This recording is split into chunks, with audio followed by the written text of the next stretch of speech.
lindungi, mudahkan segala perjalanan ya Allah, urusan ya Allah ya Rahman ya Rahim.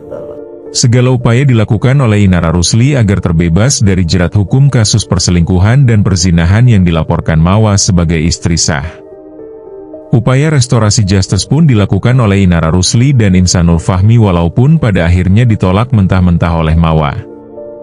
Kesombongan Inara Rusli yang sempat menyerang Mawa dengan berbagai statementnya di media. Inara Rusli bukan hanya takut menjadi tersangka tapi ingin menyingkirkan Mawa sebagai posisinya istri sah. Mawa berusaha menerima takdir yang terjadi pada dirinya, alih-alih percaya diri tak berselingkuh, Insanul Fahmi tak bisa membuktikan pernikahan sirinya. Keadaan tersebut membuat Mawa semakin yakin atas laporannya untuk Insanul Fahmi dan Inara Rusli dengan tegas menolak damai.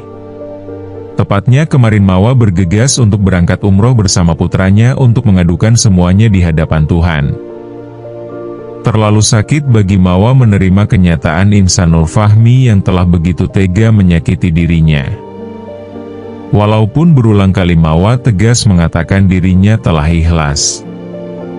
Ketika Mawa berusaha memaafkan Insanul Fahmi dan Inara Rusli namun segala pintu damai telah tertutup.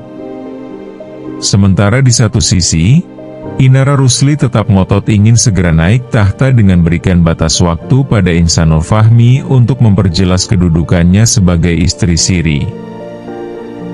Inara Rusli dan Insanul Fahmi tengah berjuang keras agar lepas dari jeratan hukum atas laporan Mawa.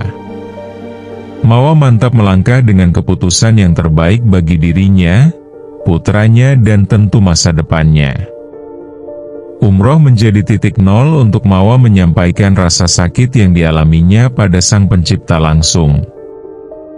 Mawa berharap kebahagiaan setelah badai rumah tangganya terjadi begitu cepat.